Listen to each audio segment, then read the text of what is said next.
Today we're going to discuss eliminating clutter.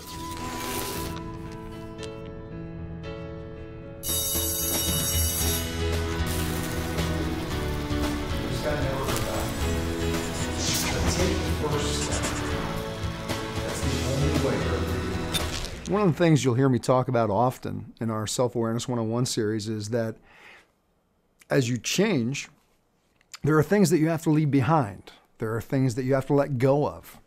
Sometimes those are belief systems. Sometimes those are relationships. Sometimes it's material and physical things.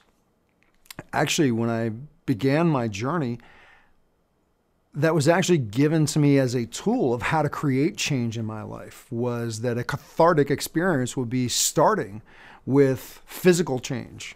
You know, they would say sometimes if you want to change something in yourself, change something about yourself, shave, get a haircut, do these types of things. And over the years, I've heard lots of people talk about, when it's time for them to move and transition into a new part of their life, what they'll do is they will go through their house and they'll clean out their closets or they'll clean out their attic, their garage. Because we don't realize how much energy is attached to things. Mental, emotional, spiritual, physical, financial energy that just reaches out and is attached to physical things in our lives. So what we're talking about today is eliminating clutter. And sometimes it can be as simple as cleaning out a closet. Sometimes it can be getting rid of a whole home. As actually a personal experience of mine.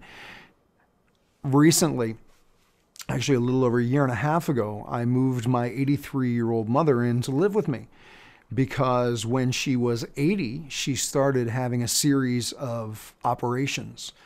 She had a knee replacement that went bad. So in a 3-year period, she had 8 operations on her left knee. Now, this forced her out of her home, even after the first operation, because she needed to go into a rehab center after the first operation.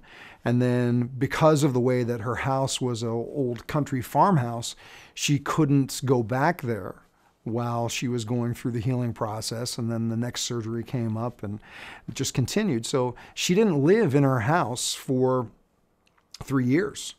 Now, this was her childhood home. The house itself is actually 107 years old.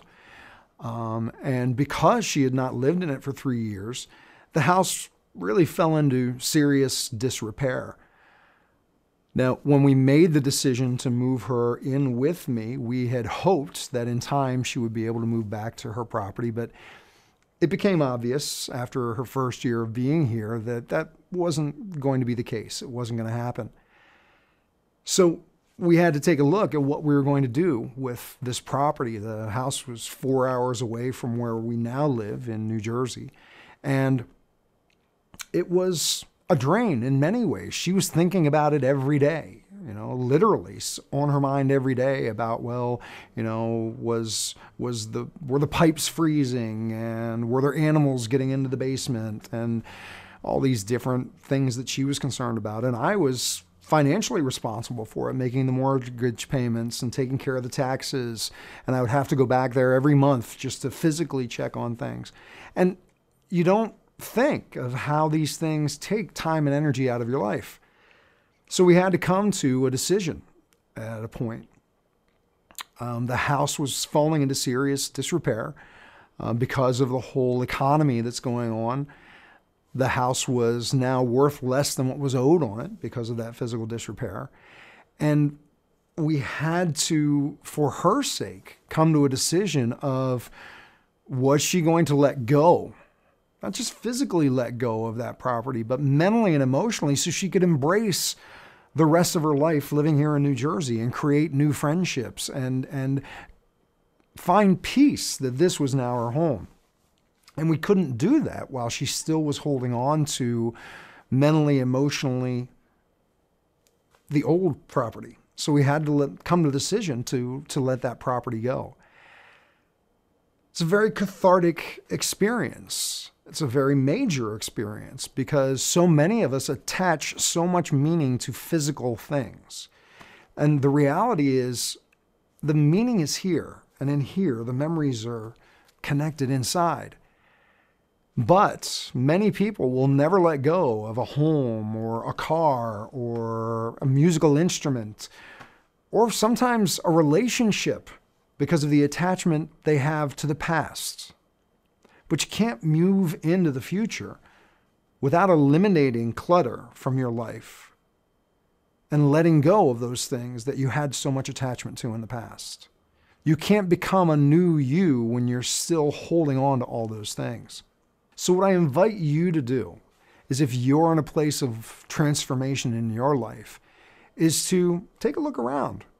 What are some things that you're holding on to that, if you let them go, will open up a space for you in your life to bring something new in? Maybe it's cleaning out a closet.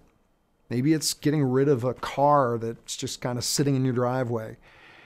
Maybe it's letting go of a relationship that doesn't serve you anymore.